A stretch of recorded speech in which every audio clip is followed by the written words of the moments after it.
Welcome to the Financial Freedom Mastermind Group podcast. Here we're all about breaking free from the 40 to 50-year work grind and accelerating our journey towards financial freedom. Join us every Wednesday at 7 p.m. Eastern as we explore different types of investments that can fast-track your path to financial independence. We serve as a hub for connecting with fellow members during our sessions so you can share successes, ask questions, and keep the momentum going. Good evening, everyone. My name is Niyi Adewole, host of the Akaba Home Financial Freedom Mastermind Group, and I'm excited to be joining you on this Wednesday, and it is the last Wednesday of May. And on this call today, I'm actually going to be joined by my co-host, Liban, and we're going to be talking about making the transition from W-2 to 1099, some of the key tips and tricks and things to watch out for, because Liban and I have both made that transition to 1099 full-time as realtors. And so we're going to jump into that in a second. But Liban, how you doing, man? I'm doing well. How are you doing today? I am super good. I just got back in last night from Boston, my old stomping grounds. I was out there for a wedding over the weekend and definitely got some lobster and hit up some of my old spots, right? So it was pretty good. What about you, man? Nice. No, just same. Just been working. Unfortunately, not like you at my desk. You know, we haven't gotten to have some cool scenery around us like we saw you had.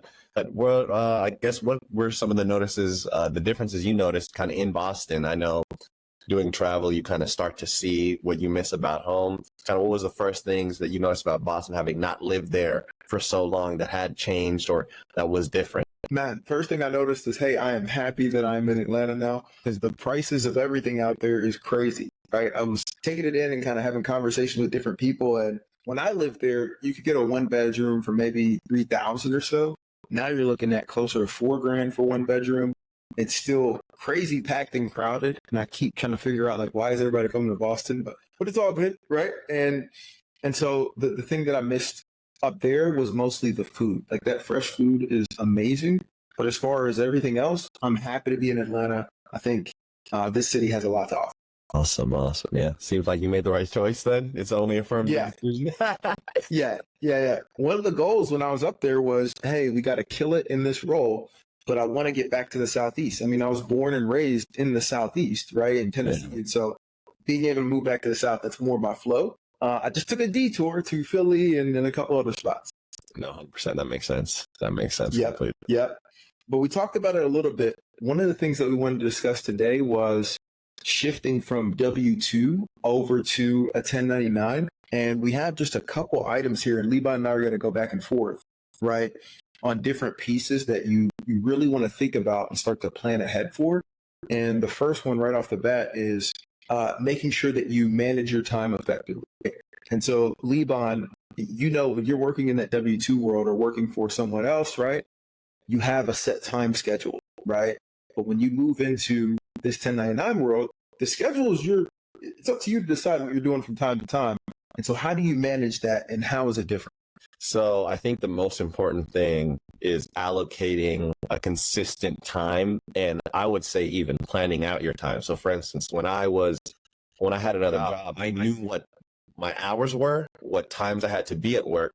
So I had already pre-allotted the time outside of work to do things. So for instance, whether it be in the beginning, just learning about stuff, allotting maybe an hour of time, whatever you feel like you need, but having it planned out what you're going to do. So for instance, if you work mornings and you're, free in the afternoon, what are you doing in the afternoon? I feel like you have to be very systematic about what you're doing, specifically planning out your time. When I was in it, I had it literally by the hour what I was doing. That way, I wasn't wasting any time because unfortunately, you're competing with other people, especially when you're starting, and they have way more hours than you. So I always say, if you don't have as much time, you got to dedicate more focused time. So that's, I think, the most important aspect. And what you just said is key. Focused time. It's crazy. If you want to see somebody that's focused, give them a whole bunch of work the day before vacation. That's going to be a focused individual that's getting everything done quickly and efficiently. Yeah. And the hard part is consistently doing that. And so I even find myself starting to drift at times. And so one of the things I implemented many years ago that's worked is I learned it from one of the podcasts that Brandon Turner was on. but it's the MINS system, INS, right? Most important next step. And so what I do is, whether I end the day with it or I start the day with it, I write out, okay, what are the 3 most important things that I need to accomplish today, right? To really move the whole agenda forward of life, right? And that was even when I was working at W2, as well as the realtor piece. I would just put like, okay, if I'm working with a client and, due diligence ends tonight, we need to finish negotiating due diligence. It absolutely has to be done. Not losing somebody's earnest money. I'm putting that down. Okay, I need to search for a property for this client. Okay, we're going to write that piece down. Something's going on with our short-term rental management. I need to correct this issue. I just think of the 3 most important things within the whole realm of moving things forward in that day. Write that down. And if I accomplish those 3, I know I've done something for the day to move the ball forward. And then the rest of the day can kind of take form. And then to your point, trying to schedule as much as you can, right? If it's not on my calendar, it's probably not going to get done. And so I try to schedule as much as I can. The most important 3, I try to get done before noon each day, because that's when my calendar is blocked off. There's not really many meetings unless it's like our team meetings and things of that nature, and kind of go from there. Yeah. Additionally, one thing I would like to add too is when you are setting up that plan, you have to make sure it's sustainable, because you do want to avoid that burnout. I feel like that is, well, especially in the beginning, I tried to do too much at once and it felt overwhelming. And so it's very nice to have an idea of how much work you want to get done, but at the end of the day, it has to be realistic and sustainable. That way, it's something that you continuously do. It's kind of like going to the gym. You don't want to kill yourself day one, and then all of a sudden you can't do anything the next day. You want to slowly build up that workload. Agreed. It's much better to go to a gym for 45 minutes, 5 days, than it is to go, for 1 4-hour session. You're back on the couch not doing anything for the next 4 days. Yeah, 100%. 100%. So the next one that we have here is separating your personal and your business finances. Did you have a take, or did you want to take a take on this one? Yeah, so I actually had, I think you know this in the beginning. I had a wholesaling background, so I actually already had a wholesaling LLC set up. So a lot of the cost associated, specifically with like realtor fees and all that stuff, I just kind of used that account to pay it off. And so it kind of created separation, because come tax time, it kind of helps too, additionally. And you were very helpful in warning me beforehand, so we appreciate that. Hey, come on now. The tax bug, man, it's bit me a couple times to where it's coming around the corner now, right? And when you talk about like separating, personal and business, I really like to think about understanding what are your expenses, right? And so one of the things that I do from time to time is I'll actually sit down and write out, okay, what are the monthly fixed expenses of just living? All right, so this is my fixed amount for just living, X amount for fun, X amount for putting away for savings, things of that nature. And I determine it by percentages based on what we made last year or what I believe we're going to make this year. And I put that aside in a quote unquote profit first method, where anytime income comes into a bank account, it gets split, right? And split to all these different pieces, so we don't commingle funds, so that when we have a really up month, right? And it's like, man, we're on top of the world. It doesn't come crashing down if we have a down month, right? Yeah. You have the money set aside, because 1099, unlike a W-2, it's a roller coaster, right? Yeah. W-2 is going to be pretty slow and steady. There may be a couple jumps here and there. Maybe you get a bonus or increase, things of that nature. But 1099, you can have a month where it's like, dude, we are flying high. And then you have a month where it's, it's dry. And so you really got to make sure that you have kind of your set base amounts set aside, so that you can feel comfortable in each of those months and kind of even out that curve. Yeah, you definitely want to prepare for winter, because especially in the beginning, I always say the first couple of months of anything is going to be the time where you're the least profitable, you're the least knowledgeable, and you want to have a safety net. That way you have a runway for failure, because it's going to happen.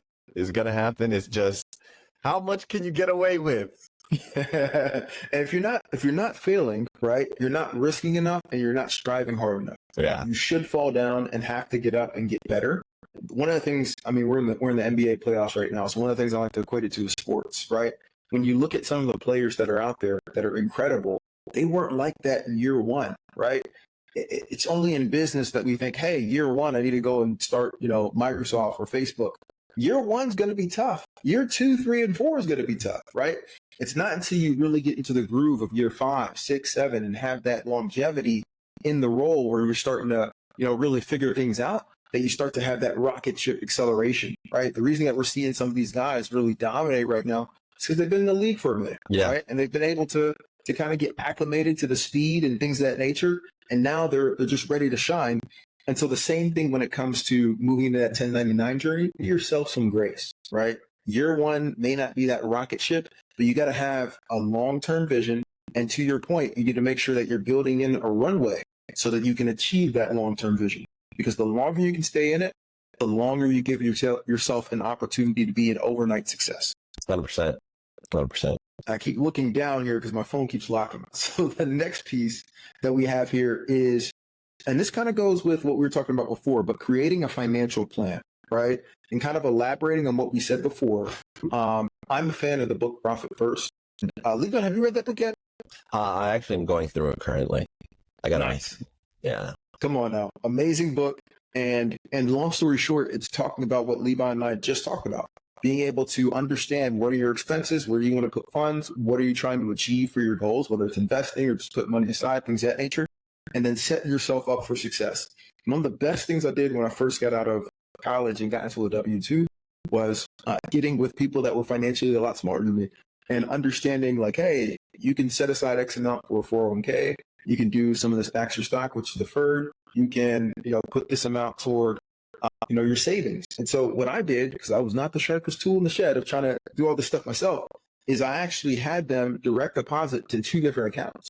One account was one that was in the cloud, or if I needed to get money from it, it would literally take 3 days to have it transferred to my account. So by that time, if you needed the money, you're probably going to figure out a way to get around that, or maybe you didn't need to buy that thing. So that saved a lot. And that actually became my seed money for putting as a down payment for the first property. And then the other piece was my operating account, right, which is where I spent my day-to-day and kind of did that thing. Taking it a step further, after reading Profit First a couple of years ago, now I actually have the bank account system where it's like, okay, this is my operating expense account. This one's for profit.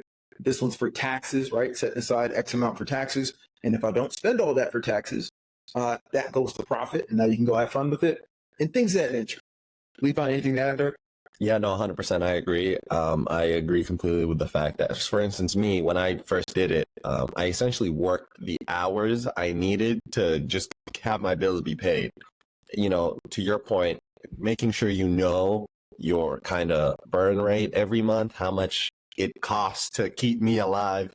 And I would even say if you're in the beginning, especially, you really want to lean out as much as you can, because the more time you're able to sacrifice towards, the secondary thing you're trying to build, the more kind of time you get to buy back.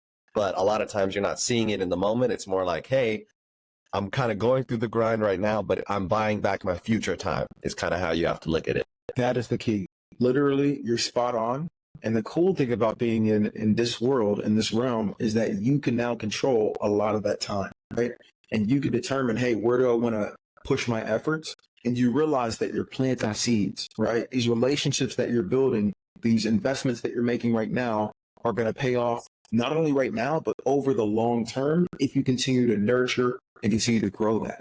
And that brings us to our next point, which is networking and building relationships. You are excellent at this. There's some individuals where I see you connecting and I'm like, dude, how the heck do you know this guy? Like I just got some, like even some of the people we've interviewed, like kicking it back to a Rich Monroe. I'm like, dude, Liban, how'd you meet this dude who owns like 60 rentals around here and has been in the game for forever?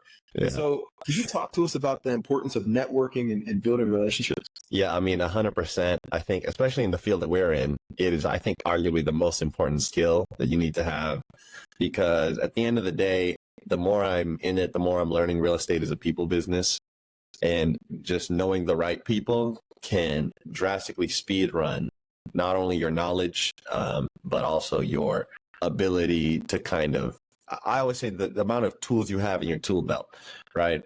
Kind of, a lot of people are scared to network with people because they're thinking, I got to go, in a sense, talk to people that aren't interested in anything. A lot of it is just quite literally, hey, it's like being a kid in the playground. Oh, we all did it. We just didn't think it was networking. We were, as all little kids, we were all used to do it. But then all of a sudden, once we become adults, it becomes kind of this weird thing that everyone's kind of scared to do. But in reality, I'm a fan of the uncomfortable is what's going to make you better. And I think in a lot of that sense, the network you have, we hear it all the time, your network is your net worth. Making sure you're talking to people, I think, is the most important thing. And that's quite literally as easy as it sounds. It's just you literally going out and talking to people. And at first, yeah, again, like everything, you're going to be bad, but it's one of those things, as you keep doing it, you're going to get better and better. 100% agree. And to your point, we did this growing up naturally, and there was nothing awkward or uncomfortable about it. It's getting comfortable with the uncomfortable until it becomes comfortable. And it's also putting yourself out there, right? Because the answer is always no to any opportunity unless you ask for it, right? And so you've got to be comfortable kind of reaching out for what you're looking for. And also, if you're uncomfortable doing that, put yourself in a situation by signing up for something. Like one of the things that I've been doing recently and plan to do a lot more on the second half of this year. First half's been a little bit crazy, but second half of this year I plan to do is sign up for a lot more in-person events, right? Like last year did the VP Con, did the EXP Con. This year plan to do both of those, but also looking at a couple other conferences, because when you get around other like-minded individuals or people that are in a different space from you, just one small idea could change your life, man. Like, hey, you know, what if you did it this way instead of that way? Like, oh man, I never thought about that. And so I'm always excited about that networking and kind of building relationship standpoint, because you never know where it's going to go.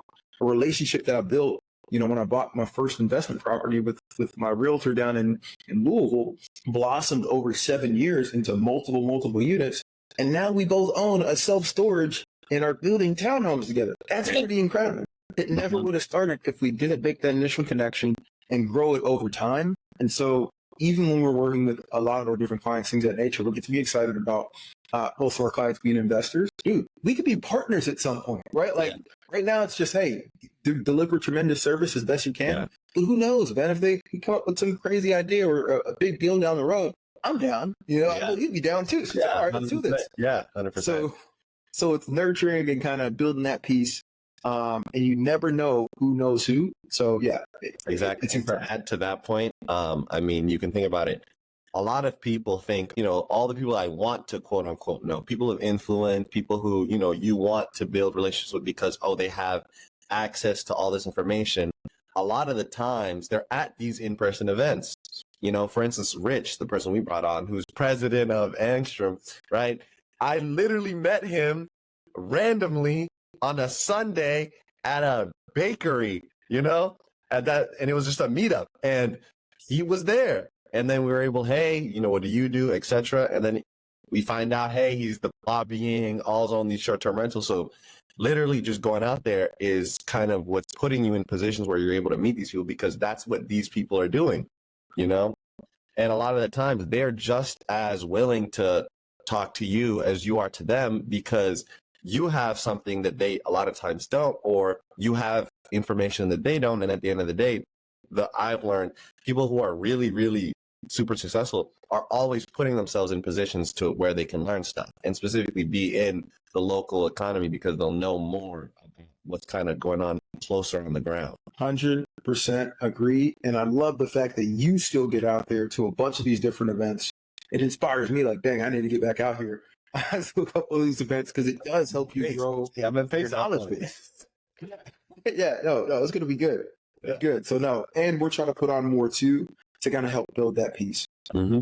Exactly. The next piece, and it kind of goes along with that, is continuously educating yourself, right? You talked about, you know, listening to a couple of books on audio book. I know that you've read a lot of books around real estate, but what are your thoughts around continuously educating yourself in whatever field you're in as a 1099? I kind of think that's the difference maker between, you know, good to great. Because, you know, you can learn as much as you can learn, and it'll keep you at a specific level. But to continuously grow and kind of be on the consistent path of progress, it requires consistent learning, because the economy changes, strategies change, the way to do things change, kind of systems in place. You know, some people go, oh, you know, there's a better one. And we can name, you know, a ton of people who have been in the real estate game a really long time, and I've kind of just been doing what they've been doing, and they've succeeded at it, but they didn't know about tools like, for instance, Hospitable, you know, AirDNA, all of these more online tools that, you know, It's just about more so continuously educating yourself, being online, looking at videos, because that's kind of what I'm noticing separates the people who are able to really scale things up to that huge level. 100% agree. And it doesn't necessarily have to be reading a book, although that's an awesome way. It could be listening to a book podcast. It could be just talking to different individuals. But I truly believe you can learn from everybody, whether that's learning what to do or what not to do. I truly believe you can learn something from everybody that you interact with, and even just from observing people. And so I'm always a fan of, if I see that somebody's excellent at something, I don't really care what it is. It could be, I don't know, Batman, right? Yeah. If I see somebody's excellent at something, I just want to see their mindset, how they work, and how they go about the day to day. Like, I'll sit there and watch, like, man, this is pretty incredible. Because you may be able to glean something from that'll help you out in the future. No, 100%. Success does leave clues, for sure. Come on now. No, success leaves clues. Yeah. And the last piece we have here before we open it up to the group, and again, this is an open session, so feel free to join live or throw questions or anything you have in chat. But the last piece is about dreaming big, right? Within a W-2 or corporate setting, there's typically different levels that you have to achieve and different milestones before you can get to X level. And so at times it may hamper your belief system, right? But at 1099 world, like it's up to you and kind of your dream, how big you want to go. And so what are your thoughts about that dream big piece? I think 100%. It's very important to not only one dream big, but have a vision for it, and then kind of consistently go the path, because you can succeed in anything as long as you just do not quit. I think that's one of the big things that's very consistent I'm seeing across all the people that have succeeded, throughout all the downturns, is no matter the adversity, they kind of kept going.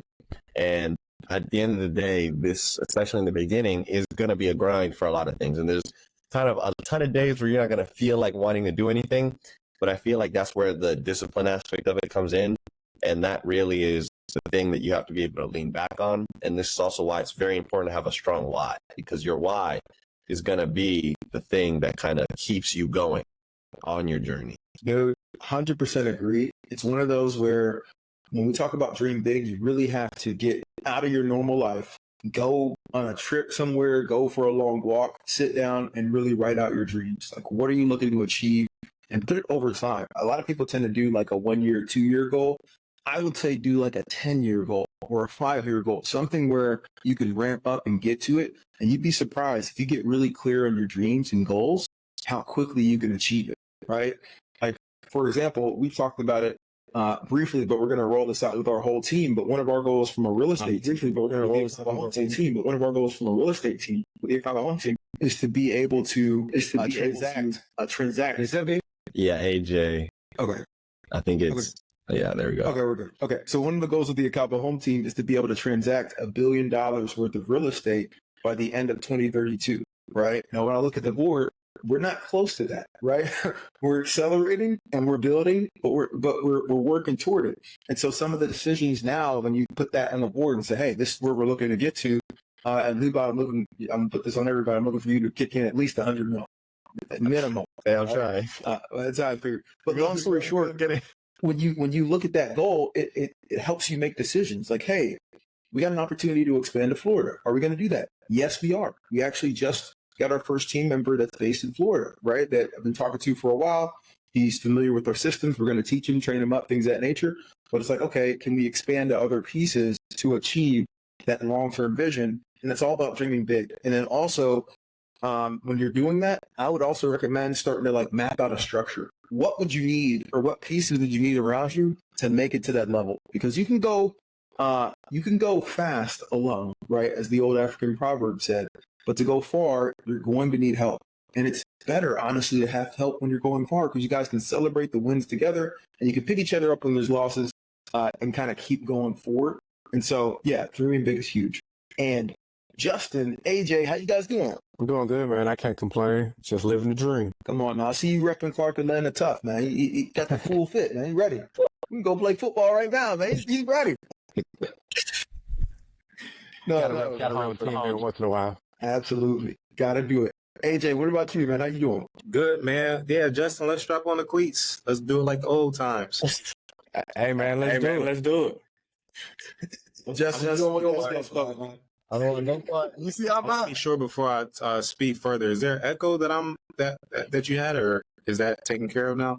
It's coming from. We can hear ourselves. I don't know why. Is it me? Okay. I'm gonna try to hang up and rejoin. I think it's the speaker.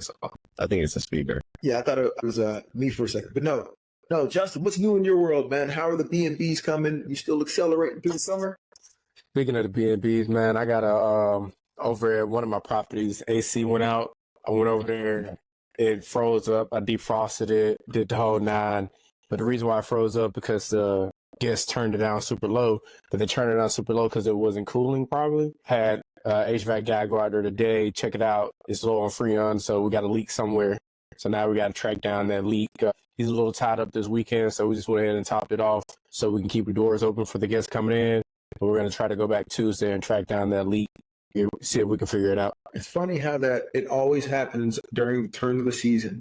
Legit, the reason that we have maintenance managers with the Akaba Home short-term rental team is because 2 years ago, I was the maintenance manager, quote unquote, and I was in Chicago for and I was still working at W2 and doing the realtor stuff. So I was in Chicago at a meeting, corporate meeting. My phone's blowing up. There's 3 separate guests, different properties. HVAC goes out, and it's like 80 degrees that day. And I'm just like, I'm calling all the people I know, like, hey, can you get out here? They're like, nah, man, we're tied up. And that's when I knew, listen, we got to get some help here because it can't be on me because if it is, nobody's going to get an AC.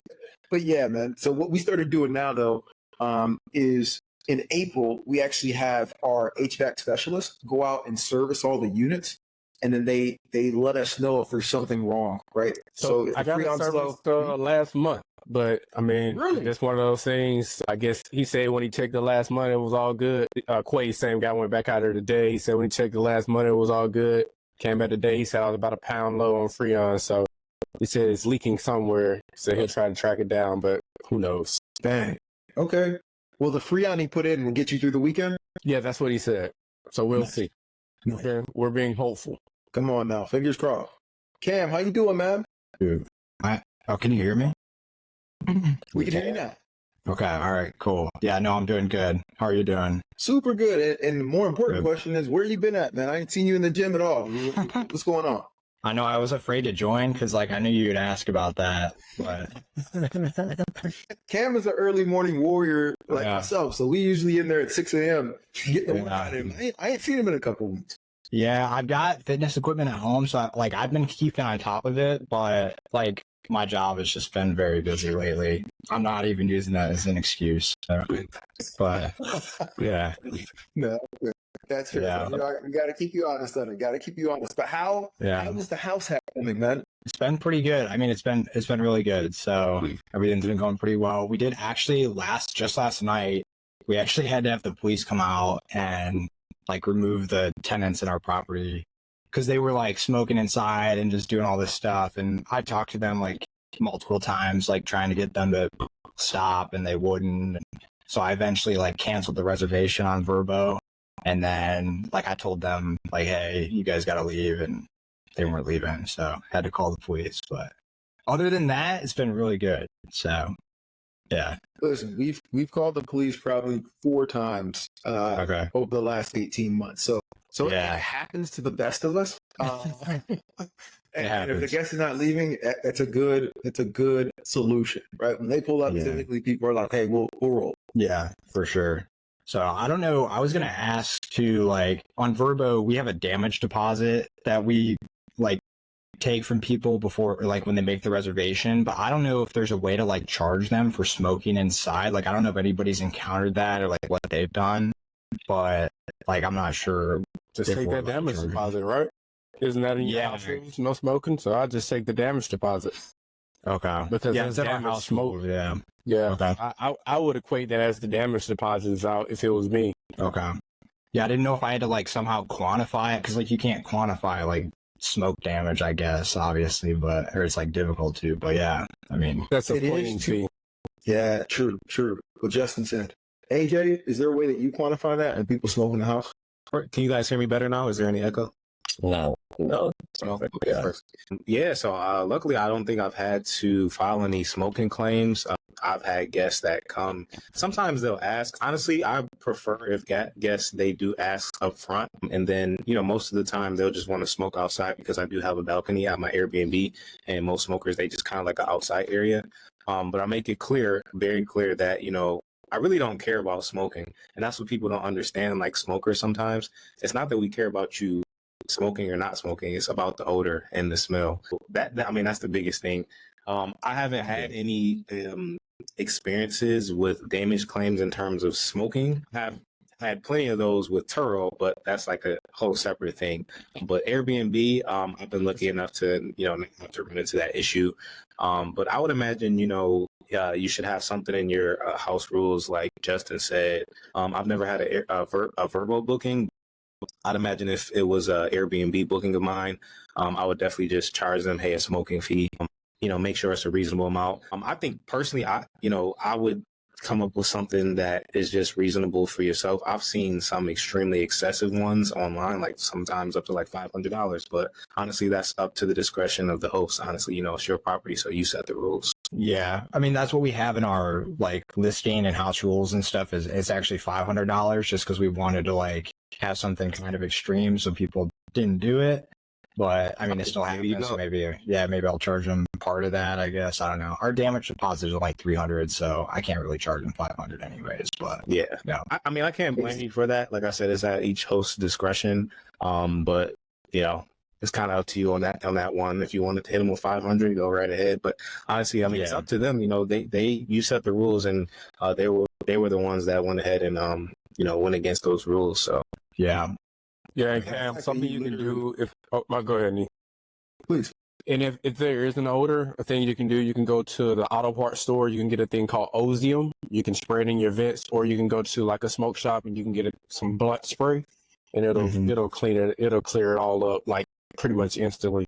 Ozium works really good once you spray it in the vents, and then the blunt spray just kind of makes it freshen up the air. Okay, that's good advice. Thanks. Ozium. Okay. This is a PG channel, so we're not going to ask how you know that. I'm going to go ahead and share my screen here.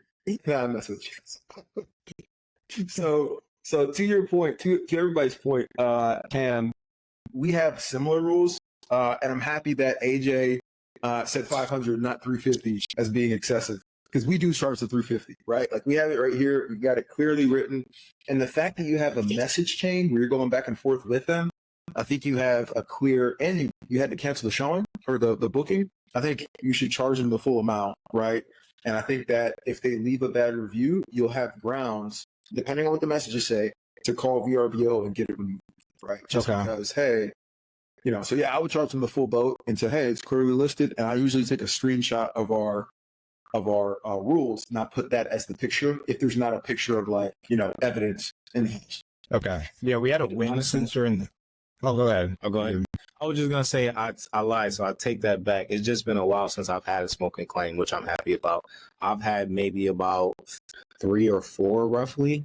I think it's, for me, I'm going to charge the guest based on, if they've been a trouble guest the entire time of their stay. So sometimes it varies. Maybe I should be a little more strict on that. But that's just, my personal thing. I'm not like out to just get people for money on smoking claims. The rule is there to deter people from smoking, right? So that's kind of what I mean by, set something that I think is reasonable, but not like too excessive. Yeah, I think part of it though, AJ, is just whatever he has in his house rules, like just setting those standards and procedures up front. That way, once it gets to the point to where you can't be the quantifier of it, say once we always talk about scale here. Let's say 2-3 years down the road, like if you got 350 in those house rules and they smoke, then that's what they get charged, or whatever, 200, 150, whatever it is. Just kind of trying to keep it consistent. That way, even working with Airbnb, they'll see like, hey, every time this guy has a smoking claim, it's always the 150 that he's charging the guest. Those things aren't changing. Just kind of your standards and procedures. Yeah. With that being said, don't listen to me. Go with what Justin said, because that sounds a lot more clean. Like as you want to scale, you don't have time to be sitting here and having discretionary manners and thinking, if this guest was a good guest or things like that. That's just something that I personally do right now, but definitely I will go with that. Like, just go by the book. The best way to go about it. No, that's kind of we usually kind of are a little discretionary with it. Like we've had other people smoke inside, but this was definitely a troubled guest. There were like other issues too. So yeah, I'll probably charge them. That is fair. That is fair. Anything else top of mind, guys? What you got going on? I recently just switched over to Instant Book today. On booking.com? Booking.com and Airbnb. So this is a little experiment that I'm running right now. My occupancy has been really solid. I'm starting to dive into some of the other metrics within Airbnb. For example, the conversion rate is one. If you don't know what the conversion rate is, I'm sure you guys, you've been with Airbnb, so you know kind of a little bit about the conversion rate. But the conversion rate is basically the ratio of actual bookings compared to like your unique views on Airbnb. So for example, out of like 100 views, right, you got 2 bookings out of those 100 views, then your conversion rate would be 2%, right? Obviously that's just a hypothetical example. I forget exactly what my conversion rate is right now. It's usually a pretty low number, but I'm trying to look and see if I can get that up by switching on to instant booking. This is an experimental month. I've been doing well for the past couple months, so I'm just trying to see ways that I can just, do a little bit of incremental improvements to just, hit the next level in my stride. Yeah, and I want to say Airbnb actually rewards you for, and all these other sites reward you for turning on that instant book. I know specifically VRBO, and that's the one that I've had issues with early on in the past before we got everything set up. But VRBO specifically will push it out to the whole Expedia network if you turn on instant book. If you don't have it on, then I think it's just on VRBO. So yeah, I like it, man. And this is a good time to do that, right? With the summer, people are booking like crazy. And have you seen an uptick almost immediately, or is it too early to tell? It's too early to tell. Like I said, I literally just made the change today on Airbnb, and booking.com I made maybe just a couple days ago. So I'm hoping to see if that'll change just how many reservations I can get in a given month. But definitely, talk to Desmond a little bit about this. So got a little encouragement from him, and I'm just, looking forward to seeing what we can get out of making this an instant booking. Nice. And speaking of Desmond, welcome, man. How you doing? And Desmond, you may be on mute, or maybe me. Can you guys hear Desmond? I can hear you. You can't. I can't hear him. He's not on mute though, because it was showing on the screen. But I can't hear him. He's expecting us to read his lips. That's all. Yeah. Listen, at the end of the day. All right, maybe Monday morning when we're fresh. Wednesday end of the day, my reading abilities are shot. Here we go. Coming in live. There we go. Can you hear me? Okay. Yeah, here I am. What's up? What's up, Technical bro? difficulties. My bad. What's up? AJ, I'm glad to hear that. Let us know. Keep us posted on how it goes. Keep me posted too, specifically, because I'm interested to see, because your case is almost like a case study in, request to book versus instant book. And I would be really curious to know, like, what are your numbers in the request to book space? Like, how many declines did you do? What's your acceptance versus, decline rate? I don't know if you have those stats readily available, but I'd be super curious to know how that has gone, how that affected your business, and what it's going to look like going forward. Right. Yeah. Because your premise is basically, and it's a solid premise that, out of all of the inquiries, or I'm sorry, not inquiries, but booking requests, direct booking requests on Airbnb, how many of those do you actually decline? And the answer to that is, it's really slim, honestly. I can't remember the last time I've declined a direct booking on Airbnb. Yeah, I think that's a solid thought process, and I definitely keep you guys updated on how that goes. Yeah, and I think Airbnb has some good tools built in to where like they have to have a good track record and those things of that nature. Kind of makes it a little bit easier for those people who can instant book. So that's why I never really worried about it on Airbnb's front. I think if they don't have that track record, that's where I get the request. But normally I'm approving those too, because I'm just trying to get the dollars to roll in, man. Yeah. Honestly, I've had just some apprehension. It's kind of just like my little baby that I've been watching grow and, age. And as I've been progressing with my property, I'm starting to, just step back a little bit and see what it can do on its own. But, I'm definitely starting to it's just a comfortability thing, You're always just thinking about what could possibly go wrong, what kind of bad guess you could get. But I'm starting to get a little bit more comfortable. Hopefully I don't get too comfortable to the point where and everything fly. But that's just kind of like what I've been thinking of lately. Yeah. I definitely understand that, man. I've only had one party in one of my properties. It was some teenagers. For some reason, Airbnb, I don't know why they did it, but I think the girl was like 18. They let her book my place. I have an age limit, but I guess something just kind of got tripped up on their end, and she was able to book my place. She threw a rager for some high school kids, but my neighbors let me know what was going on, so I just kind of I have floodlight cameras, the Ring cameras, so I hit the siren, and then I activated the voice thing and told them this was an unauthorized party, that the authorities have been notified, and within 5 minutes, all those kids were out of there. I didn't even call the police. It's just like, all right, let me say this. They'll get out of here, and everything was all cool. Was this on an instant book? Yeah, this was Yeah, it was I can't remember if it was an Instabook or not. It's just I don't have it to where I have an age limit to where Don't tell them that. under a certain age you can't book my property, but for some reason she was like 18, she was able to book. AJ just flipped it back. He's Nah. like, nope, that's it. Man, see, I don't know. That's it. Turn off, man. And we got a excessive cleaning fee on that, because with the Ring camera you've seen like 40 people going in the home. But, you know, my cleaners, they didn't charge me any more money to clean the home, so we got the excessive cleaning fee, and we got the 1-day booking. So we made money. Nothing got burned down. Everything was all good. Yeah. And to that point, I like the instant book. The one thing that you can do on there, though, there's a setting, I forget exactly where, that you can make it to where there's a cutoff on that same day. Because that person, Justin, probably booked that day, that same day. I actually don't think they booked same day. I think they just kind of planned the party, and they probably had been scoping out the property. They were like, all right, cool, we'll get this one the one day. And I don't have Over there. yeah. And it was like on a Sunday, so I don't have the 2-day minimum on a Sunday. It's like, who's throwing a party on a Sunday? But I think Monday was a holiday weekend when they did it. I can't remember what holiday it was. So they probably were out of school on Monday. So they're like, all right, cool, we'll just book this spot for Sunday. And I had guests that had just left that Saturday, so I was like, oh man, I'm getting an extra day on a Sunday. I was all game for it. And then you had to